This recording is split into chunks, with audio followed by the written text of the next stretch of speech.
I saw it with my own eyes! Oh, this is very good. The hooks! The hooks! How about a mint? The hooks! The hooks! Can you make that to go? You don't know how lucky you are. Within my 10,000 years, give or take, of making Dead by Daylight content, I have been very inconsistent on many things, but if there has been one thing I have been very consistent on, it is my willingness to stay on a neutral perspective. This is because Dead by Daylight as content tends to lean a very negative direction, and can you really blame content creators for going for the easiest target? The sheer amount of ammunition that the community, and even the developers themselves, provide with negativity may as well be used to power a small country until the end of time. As for which small country, I will allow you to decide. Regardless, this was one of the biggest reasons on why I decided to make Dead by Daylight content the way that I do, and that is to provide a positive but fair outlet. There is already so much doom and gloom out in the world, and I don't want to feed into that with a video game we all really just want to enjoy. My channel has always focused towards providing a more positive perspective for all forms of Dead by Daylight players, from the new arrivals, the veterans, or even those who just are looking for some funny content. That being said, I do speak out on changes behavior make when I have to, or when the community decides to have a baby rage, but I always try to keep a neutral perspective and provide potential ideas to help balance out the bad with some good.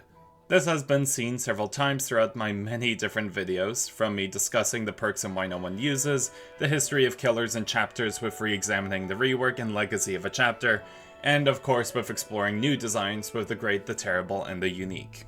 As I say all of this, I find that I too have leaned too far towards a negative perspective when it came to writing my scripts, and it is why I decided to take a break and reflect on how to improve my channel.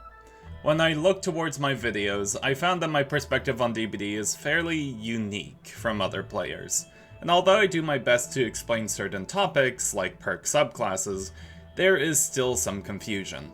Additionally, I have found that my content has abandoned the new player audience, as although I explore perks and killer designs, I mostly talk about their history and influence on the game rather than how they actually function or how enjoyable they really are. As such, I decided to try and tackle these two birds with one stone, specifically with this video and its layout, as I will be using a fairly new structure for this series of videos. The structure of this video is to first explore the subclass we will be covering and explain the strengths and weaknesses the subclass holds as we go over the perks available for it. I will also cover some playstyles that the perks can utilize along the way.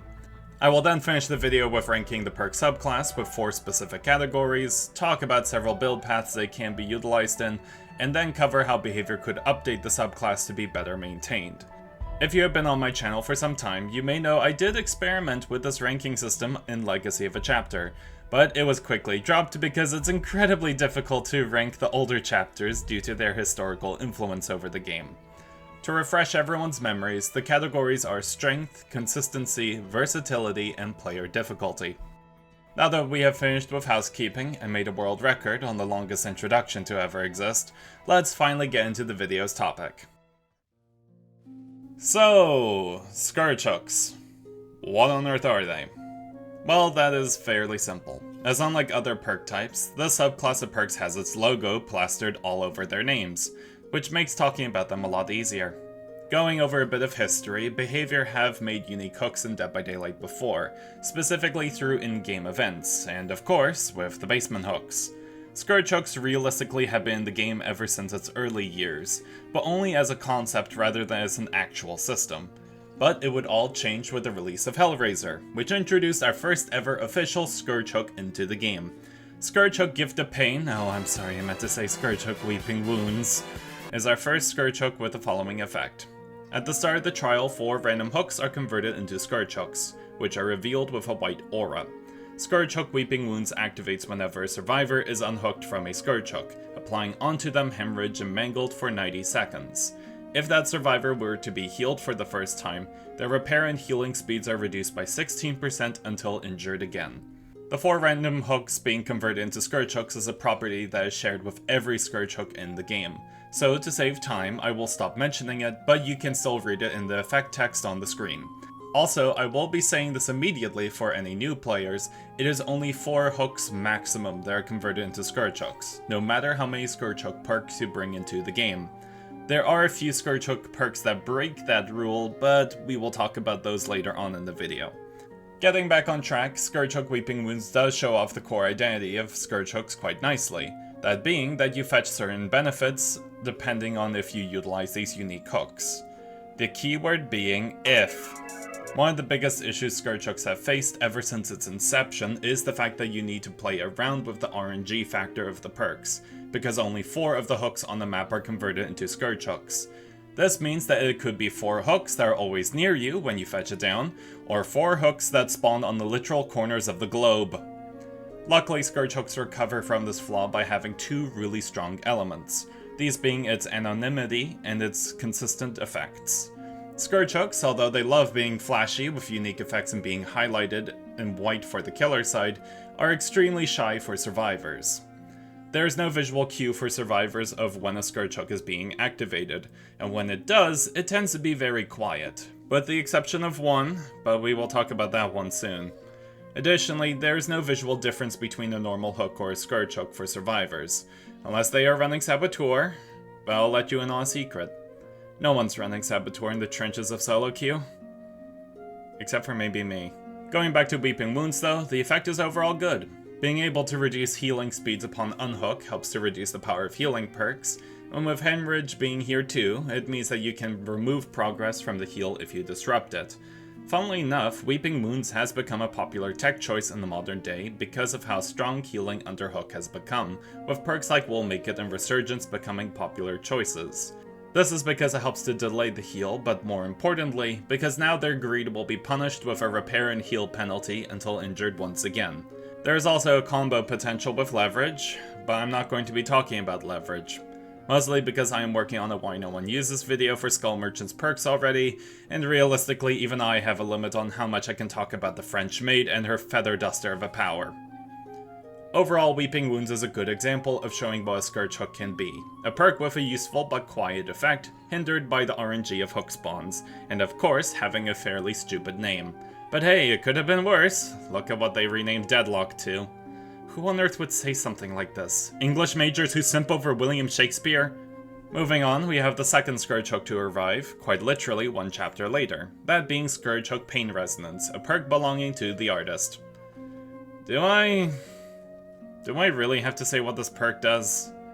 At this point, everyone knows the effects of Pain Resonance purely because it has been forcibly drilled into every player's heads. I guess I am trying to help the new player audience understand the perks better. Let's get this over with. At the start of the trial, the perk gains 4 tokens. Upon hooking a unique survivor for the first time on a Scourge Hook, a token is consumed and Pain Resonance activates, causing the generator with the most progress to explode and instantly lose 20% total progress and begin regressing. Survivors who are working on the generator affected by Pain Resonance will scream, and will possibly cause the weak will to disconnect. Yeah, of all the Scourge Hooks to exist in the game, and let's face it, perks to remember, this is the poster child of it all. Everyone and their mothers know of the dreaded combo of Scourge Hook Pain Resonance and Dead Man's Switch, as it has been the meta for most killer players for almost 4 years now. Being able to apply pressure on the furthest progressed generator from hooking a survivor is great pressure for any killer, good or bad. Additionally, its Scream element allows Dead Man's Switch to pop, causing the time sink that Pain Resonance created to be grown even further, along with providing information of where to go. It is important for me to note that Pain Resonance is realistically an exception to the rule for Scourge Hooks, because typically, Scourge Hooks are not meant to have this much power. The design sphere of Scourge Hooks has always been to provide a good amount of utility with consistent effects, but it comes at the cost of their effects being moderately okay, but not game-shaking. You will notice this a lot more as we cover the other Scourge Hook perks, but Pain Resonance places a ton of its power budget into overall strength. But it comes at the cost that unlike the others, it can only be utilized 4 times. I could also go over the history of Pain Resonance, but this is not the video for that kind of talk. If anything, it's for a Legacy of a Chapter video, which will probably arrive after 30,000 years of me making videos. If you cannot already tell, this perk is beyond good. Run 5 of these if you're playing Trapper, I'm sure no one will notice anyway. Moving on to the third edition for the Scourge Hook family, it would arrive once again, one chapter later, specifically with the Onryo. Scourge Hook Floods of Rage has the following effect. Upon a survivor being unhooked from a Scourge Hook, all other survivor auras are revealed for 7 seconds. I feel like that number is extremely familiar, but I just can't place it. Hold on, let me consult the ancient texts real quick. Oh, I see. All jokes aside, the perk is overall okay. Aura reading in general has always been a popular choice for players, and as such it saw a good chunk of play when it first came out, but over time it fell off faster than players saying they wanted to main Kasu. The perk can often misfire its effect, as it is placing its trigger in the control of survivors going for the rescue, and compared to other aura reads in the game, the perk does not provide you information when you need it. It did see a spike in play on the recent PTBs, however, as behavior were attempting to hide players getting unhooked, but forgot how the perk functioned, and as such it was used as a cheese tactic to return to hooks.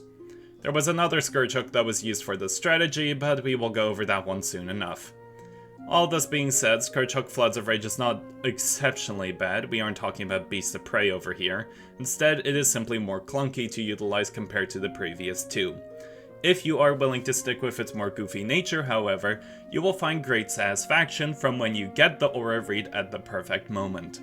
After Scourge Hook Floods of Rage, behavior, possibly from players getting sick of seeing the system because of pain resonance, decided to take a break from releasing any new Scourge Hooks. Instead, they decided to move towards the older perks in the game and try and push them towards the subclass. One of these perks was Monstrous Shrine, or as the community loved to call it, Morbius Shrine, for obvious reasons. The perk had a design philosophy that was extremely outdated, but it did lean quite nicely in what Scourge Hooks were trying to go for, so behavior decided to give it a fresh coat of paint and place it in the subclass of perks. Scourge Hook Monstrous Shrine has the following effect. While a survivor is on a Scourge Hook, their hook progress decay is increased by 20% if the killer is 24 meters or further away. Additionally, the basement hooks are converted into Scourge Hooks as well. I have mixed feelings about the rework of this perk. Overall, I like the fact that behavior decided to bring the decay increase outside of the basement and place it on Scourge Hooks, and the range restriction is fair, as behavior don't want to promote toxic gameplay, but compared to the other Scourge Hooks, this perk just feels bad. Its benefits are minimal, especially compared to other Scourge Hooks, and it is one of the clunkiest perks to execute, which is one of the biggest reasons behind players not utilizing a perk more often. This is not to say the perk is all terrible, as it can mess up survivor rescue timings, and it can become even more cruel with particular builds. It just needs a lot more work to pull off though. I will also say that it feels odd that behavior had over 6 years to come up with some cool rework for the perk, and they ended up just repeating themselves but with Scourge Hooks as a new gimmick. I will admit though, the change to add Scourge Hooks to the basement was a very clever change. The basement is normally seen as the strongest place for killers, but with Scourge Hooks you oftentimes needed to ignore it to fetch value from the perks. With Monstrous Shrine though, you can now fetch double the value, as it increases the Scourge Hook spawn count, which helps to reduce the pain of RNG, and it gives you the basement too. I do like that behavior did their best to stick to the perk's core themes, but I do wish they branched a little bit for the perk to do more. We would then have to wait for a whole year before behavior decided to rework another unpopular perk and try to give it a second, or in this case a fourth chance in the Scourge Hook subclass. Scourge Hook Hangman's Trick, a perk belonging to the pig, has the effect that while carrying a survivor, any survivors within 16 meters of a Scourge Hook have their auras revealed to you. Additionally, when a survivor starts to sabotage any hook, a loud noise notification is played from the location. Fun fact, but when Hangman's Trick got its rework, behavior forgot to add the conversion effect that all other Scourge Hooks share, so as a result, if you didn't run a second Scourge Hook perk, then the perk was dead. Whoops, there goes that wacky behavior again. All jokes aside, even I found the rework to be awful at first. I talked about the perk long ago when I covered Pig's perks for why no one uses, but instead of behavior resolving the issues the perk had, they decided to add in the costs that Scourge Hooks have too. The numbers were extremely low, the aura read was power crept by other options, and the feel of the perk was overall just painful. Oddly though, Hangman's Trick has actually gotten better over time, as behavior tweaked its numbers and another perk would arrive to help enhance the gameplay strategy that the rework was attempting to go for. Before we cover that last Scourge Hook, I have to talk about another weakness that Scourge Hooks suffer from, and you may have noticed it already. And that is the fact that Scourge Hooks, although sharing the same subclass, don't really combine that well together. This is because they are designed to have consistent and versatile effects, but it comes at the cost of their respective effects being one-dimensional in nature. Now don't get me wrong, Scourge Hooks are great when utilized to enhance particular builds, or to provide some extra utility when you may need it for particular playstyles, but when run together, these perks just are not that great, especially compared to other subclasses like boons. Now why am I mentioning all of this as we get to the final perk? You will soon see. The latest Scourge Hook we have gotten is Scourge Hook Jagged Compass, belonging to the Houndmaster. And remember how I said Scourge Hooks felt clunky when utilized together? Well, say hello to the solution for Scourge Hook focused builds. Jagged Compass's effect is that upon hooking a survivor on a Scourge Hook, the generator with the most progress is revealed to you for 10 seconds with a yellow aura. Additionally, and this is the important effect, if a survivor is unhooked from a normal hook, it is converted into a Scourge Hook. Remember back in the days when behavior made support perks that did nothing by themselves and provided somewhat decent bonuses for particular subclasses? Well, we can forget about that era. Future's now, old man. Jagged Compass is genuinely one of the best support perks I have ever seen behavior release, and it's not even funny. It resolves so many of the subclass's issues when running pure builds, and it also helps to enhance everything that Scourge Hooks can provide. You fetch information from popping your pain res, you provide even more Scourge Hooks to reduce the RNG of the subclass and provide more aura reading for Hangman's Trick, and that is not all! You see, Jagged Compass also has a goofy feature with how it interacts with Weeping Wounds and Floods of Rage, as the game registers the normal hook as a Scourge Hook moments before the player is unhooked, causing the other Scourge Hook perks to activate regardless. I literally cannot make a joke about this perk, it just does everything you could want. It provides consistency boosting, it reduces pain points for the subclass, it even provides tons of synergy for the Scourge Hook perks that never existed before. In card games, a card which resolves problems an archetype suffers from would be called the Dex Training Wheels, but realistically, Jagged Compass is the whole bike, with the other Scourge Hook being its wheels. Now that we have covered the perks that belong to the Scourge Hook family, let's talk about ranking the subclass as a whole. Starting with strength, this one is a bit of a touchy subject.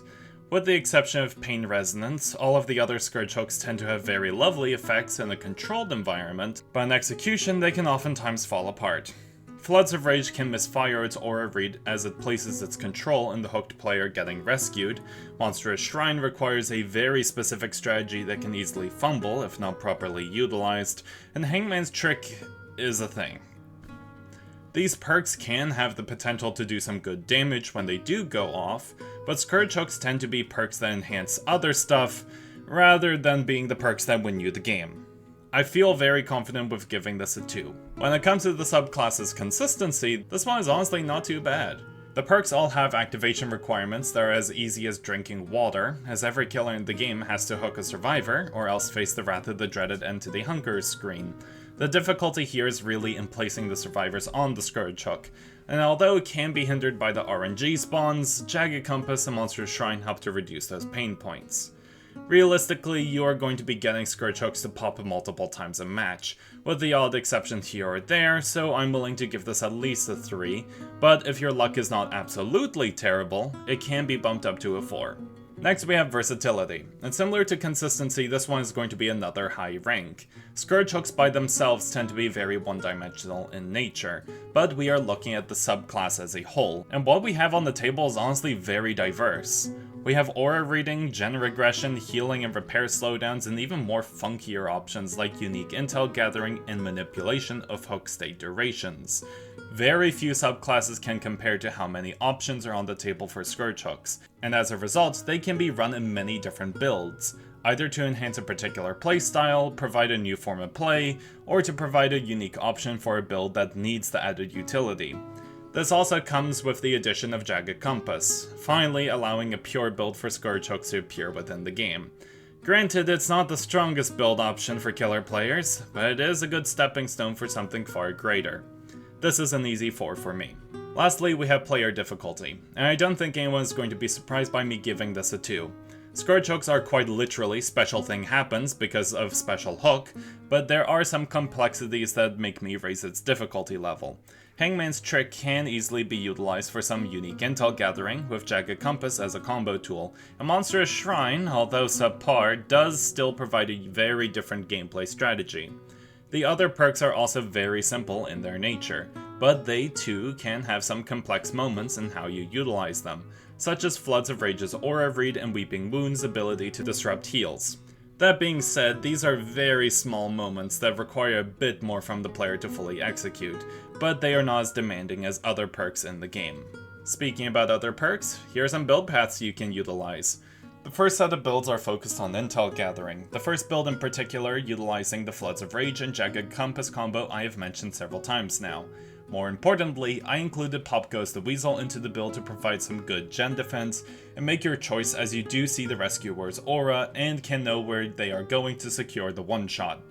This build is mostly universal in who can run it, but killers who prioritize basic attacks and have good mobility can easily elevate the strength of this build even further, like with Wraith, Spirit, Dredge, and Houndmaster. The second build focuses more on the Jagged Compass and Hangman's Trick combo, providing you several aura reading stations as you are carrying a survivor. Thrilling Tremors also helps to provide you unique information, as you know which generators are being worked on when Hangman's Trick fails to locate them. And Fire Up helps to provide some basic stats that help Thrilling pop sooner, and provide some much needed chase bonuses. I would have chosen Forever Entwined, but this build already is very weak in chase, and it could use some much needed help. I recommend this build for killers who have fast movement, like Blight, Hillbilly, Ghoul, or even the laundry list I stated before, as they too have chase options to help reduce the weakness of the build. The second set of builds instead focus on control, whether it be gen defense, unhooking disruption, or plain old anti-heal control. The first build is a very basic build for Pain Resonance, as it contains Deadman Switch and uses Corrupt Intervention with Phantom Fear. The idea here is to pull survivors towards you while keeping the 3 furthest gens blocked, and Phantom Fear helps you to start chases much sooner. It's a very basic blueprint of a build that can be innovated upon with other perks, but it is also one of the most universal builds here too, so any killer can utilize it wonderfully. The next build instead focuses on an unusual form of control in the game, that being with hook state durations. Scourge Hook Monstrous Shrine, as I said earlier, has the potential to be disruptive when played around with, and the 2 perks that truly help it out are Hex Third Seal and Hex Fortune's Fools. Blindness as a status effect has always been very cruel to face within solo queue, and it is also one of the elements that makes going for unhooks tricky, as players can no longer see where their teammates are hooked. The Fortune's Fool's inclusion here combines well for the third seal, as it gives cannon fodder to keep it alight, but more importantly, it creates even more disruption for you, as now survivors can no longer hear your terror radius. The final perk realistically could be another Scourge Hook like Weeping Wounds, but I find Agitation to be better, as it allows you to get to Scourge Hooks faster when RNG is against you. I would also recommend Hex Pentimento for the much needed slowdown, but then you would need to replace Agitation, and that can bite you in the butt. This build is much more experimental with who can run it, but I do recommend utilizing it on killers who can make great use of the disruption, like with the ranged killer cast, or even other killers who have blindness focused add-ons when the third seal pops. Lastly, with the second branch, we have the third build, which plays on control through healing and game delay, specifically with the Weeping Wounds and Jagged Compass combo. Leverage is here too, to help delay the heal even further, so you can disrupt healing under hook, but more importantly, I included the Nurse's Calling to help provide you information on where a player is healing, whether it be a team heal or a self-heal. This build is a bit more specific in who can utilize it, as you want killers who can capitalize on the slower heals and aura reads, like Nurse, Twins, or even Oni, but I will allow you all to experiment with it. The last build I have to present is a pure variant of the Scourge Hook build, utilizing Jagged Compass, Weeping Wounds, Floods of Rage, and Pain Resonance. Realistically, this is not a very good build. Scourge Hooks are more so supportive in nature, rather than being the perks that win you the game, but Jagged Compass does at least make it a bit more consistent. I would not recommend running the pure build like this, until Behavior pumps some more tools into the subclass, but it is what we can call functional. Okay, so final thoughts on Scourge Hooks. Overall, I believe Behavior have gone in a good direction with these perks. The first batch of them were strong in what they were presenting, with perks that have very unique effects that can provide good utility when you need it, but come at the cost that you need to utilize their unique gimmick. The next batch were the reworks pushed towards its more utility-heavy identity, but really showed off just how weak these perks can be when not utilized properly. Luckily, with the arrival of Jagged Compass, it shows that the developers are at least aware of the subclass's issues and want to provide tools to mitigate it. I believe that behavior should look towards other subclasses for inspiration for new Scourge Hooks, as theoretically, behavior have already set the ground rules for how Scourge Hooks can work. It can activate from hooking a survivor, having them on the hook, survivors being unhooked, to even carrying a survivor. The ways in which Scourge Hooks can activate have been explored already. Instead, what these perks can do once the requirement is met is what should be explored further, and considering we have only 6 Scourge Hooks, there is room for experimentation. I have 2 ideas here that I can provide, both of which follow with a core balance philosophy of providing unique utility and having good consistency, but coming at the cost of having fairly decent power and stupidly edgy names. The first proposed idea is Scourge Hook Death's Whisper, which has the following effect. While survivors on the Scourge Hook, all other survivors are inflicted with Oblivious.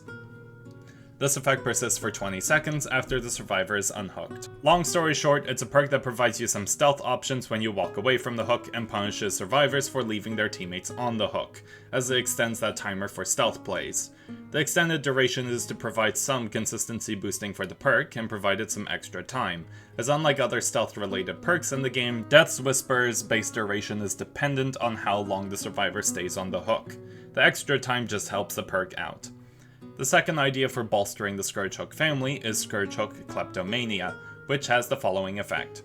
Upon hooking a survivor on the Scourge Hook, all totems, dropped items, and chests are blocked by the entity for 30 seconds. Additionally, all survivors holding an item drop it. The idea here is to continue supporting the unique utility that Scourge Hooks bring to games, and one build type that has been rather unexplored is item counter tools. Items within Dead by Daylight have always been a very powerful option, and killer players have always had very few means of disrupting its strong potential. Kleptomania ends up becoming a lovely combo tool to use with perks like Weave Attunement or Franklin's Demise, as it prevents survivors from picking it up if they were dropped. It gives Weave Attunement a good defense to keep items where you want them to stay. It also sticks with Scourge Hook's philosophy on anonymity, as players are not told instantly that Kleptomania is in play, unless they pay attention. Additionally, the perks helps with hex builds too, which allows it to be a bit more popular in choice.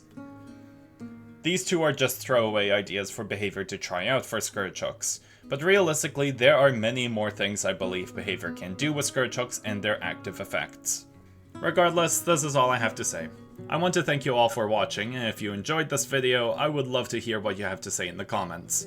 I know this is a very different approach to talking about perks, as I normally want to discuss them individually, rather than as a subclass, but with how many perks there are, and how slow I usually am, I decided to give it a try.